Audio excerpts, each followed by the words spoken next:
Snesdrunk. Hello, first I want to credit Brian Hamby for passing along the idea for this video. Thanks, Brian. Now, YouTube is littered with quote-unquote hidden gems videos, a few of them even made by me, but how about we narrow down our focus a bit and look for games that play like one of, if not the best Super Nintendo game ever made, Super Metroid. And not just on Super Nintendo either, we can go all over the board with this, ranging from Genesis to the Master System to the PC-88 to modern games as well. And yeah, I know this goes without saying, but this video is not meant to imply that the games I talk about here are on the same level as Super Metroid. I mean, games like that just don't grow on trees. Super Metroid is unique, but there are other retro games out there that share some similarities. And I just want to mention right now, I'm gonna try and go for less obvious games. Yeah, I know that Castlevania Symphony of the Night is the ultimate exploration platformer, but I mean, everyone already knows about that game already. You don't need me to tell you about it. So let's take a look at some other stuff out there, games in particular that are reminiscent of Super Metroid. The most obvious example out there is Capcom's Demon's Crest, also on Super Nintendo. This game has that high-quality polish that developers like Capcom had nailed down back in the 90s, so the visuals, sound, and controls here are absolutely on point. Demon's Crest is similar to Super Metroid in structure. You unlock a new form you can change into, which has its own ability that allows you to backtrack to earlier parts in the game and use that ability to reach new areas. There's the ground gargoyle, which can charge and break walls. There's the aerial gargoyle that can fly just about anywhere. There's 5 additional forms total that you can obtain. Plus, you gotta love how this game starts, with a giant monster chasing after you right off the bat. That is awesome! Demon's Crest isn't without its flaws. It's definitely a pain to constantly have to switch to a menu screen to change forms, and the level design isn't always a good match for your capabilities, but still, if you're looking for a game that has a structure similar to Super Metroid, then check out Demon's Crest. Sticking with Super Nintendo, here's another exploration platformer, Phantom 2040. Now, I'll be upfront here and say this game doesn't have the same kind of polish that higher profile games like Super Metroid and Demon's Crest have. It is a bit rough around the edges. I mean, just take a look at that password system. Ugh. But Phantom 2040 has a surprisingly open-ended structure that features gigantic levels. You start out equipped with a grappling hook that allows you to explore anywhere and everywhere, and you can collect tons upon tons of weapons and power-ups. Each level has at least 2 paths you can follow, and the path you take will determine the ending you eventually get, and there's up to 20 possible endings. Phantom 2040 is definitely one of the best and most interesting games on the Super Nintendo that's gone way under the radar over the years.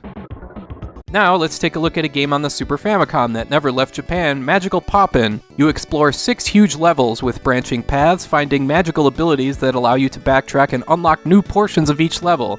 And what's great here is that this game utilizes the L and R buttons to flip between abilities, so no tedious menu screens here. There's 6 spells you can obtain, and each spell has a secondary attack, which is pretty cool. The main character's regular attacks aren't too shabby either, since she can slide and down thrust using her sword. Personally, I like this game much more than Demon's Crest, and if I had to pick one Super Nintendo game to recommend if you're looking for a game structured like Super Metroid, it would be Magical Poppin'. Unfortunately, that's pretty much it for this category when it comes to Super Nintendo, but that hasn't stopped the retro gaming community from producing a slew of high-quality ROM hacks that take the original Super Metroid game code and create a brand new experience entirely. I've talked about these a little more extensively in other videos, so I'll just mention the ones that I personally like, as well as the more popular ROM hacks. Super Zero Mission takes elements from both Super Metroid and the Game Boy Advance remake of the original Metroid, Metroid Zero Mission. Don't be mistaken though, Super Zero Mission is not a remake, it's its own thing entirely, and it's really freaking good. There's also another Metroid 2 ROM hack, or AM2R, and that game is a remake of Metroid 2 for Game Boy, but done in the style of Metroid Zero Mission. Hyper Metroid is another great one that puts a new spin on the look and atmosphere of the Metroid universe. And if you're looking for more of a challenge, you can try Super Metroid Rotation, which quite literally turns the word of Zebus sideways. Or you can try Super Metroid Redesign, which, well, figuratively turns the Super Metroid world on its head by giving the game a new physics engine. All of these ROM hacks are well worth checking out any way you can.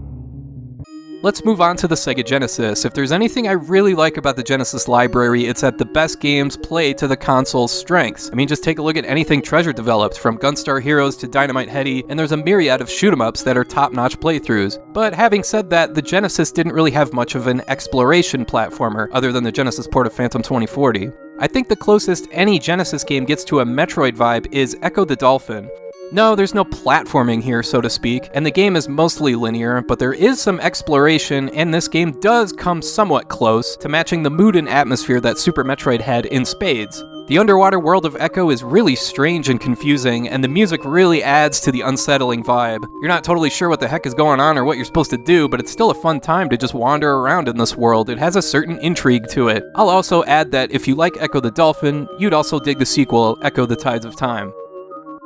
Heck, we can even go further back in Sega's history to 1987 with Zillion for the Sega Master System. This is a licensed game based off the anime series of the same name, and you play as JJ, and your mission is to infiltrate and blow up this enemy base, which is laid out like a huge maze. All the classic exploration platformer staples are here, like finding key cards to open up doors or deactivate traps, as well as tracking down clues to decode messages made up of these weird symbols. What's cool here is that the codes are randomized every time you play. You can also level up your weapon, which allows you to break through stronger barriers as you proceed through the game. Seriously, if you dig exploration puzzle platformers, you gotta play Zillion. It's fantastic. Jumping ahead a year, there's also The Scheme, made for the PC-88 back in 1988. Now, at first glance, this game seems pretty simple, since the first level is just run to the right, kill the boss, earn a new weapon, and unlock a new area, but the game really opens up the further you progress, with gigantic non-linear mazes you have to navigate, with this game featuring up to 500 different screens, which was a ton at the time. As an action game, this is just okay. You know the deal, you shoot stuff till it goes boom, but as an exploration game, The Scheme is pretty dang good. But I should point out the real highlight here, the soundtrack, which was composed by Yuzo Koshiro of Streets of Rage fame, so the music here is really good.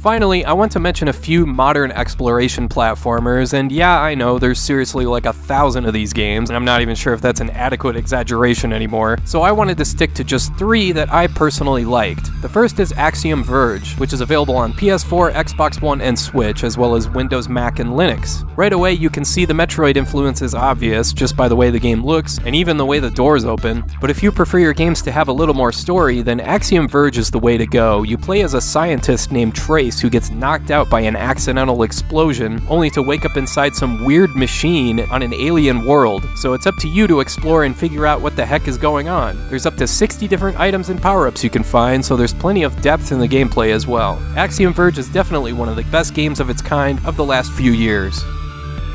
I also want to mention Hollow Knight. I did a video on this game about a year ago, and I really think it executes the Super Metroid formula as well as any game ever has. It's a really player-friendly game with controls that are easy for anyone to pick up and execute. Your character has a huge jump range, which really helps, and there's a charm system you use that's kind of like the Esper system in Final Fantasy VI. You can equip charms that customize your character. One allows you to heal faster, one increases your attack range. There's up to 40 charms you can collect, and the game does a great job allowing you to set up your character to fit how you like to play. If you just want to explore and avoid everything, you can do that. Or if you'd rather go all Rambo and kill everything that moves, you can do that too. In addition to a great combat system, Hollow Knight also has an intriguing story, and yeah, I admit this game gets off to a bit of a slow start, but the world you explore is carefully crafted with all sorts of interesting bits and pieces you pick up here and there. Hollow Knight is well worth your time, especially if you dig games like Super Metroid.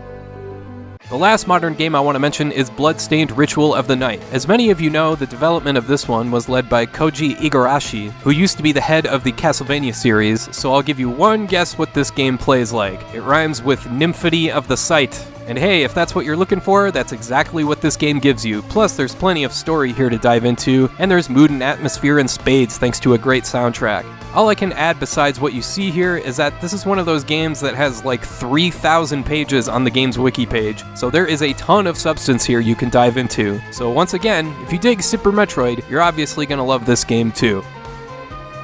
Alright, that's all for now. I want to thank you for watching, and I hope you have a great rest of your day.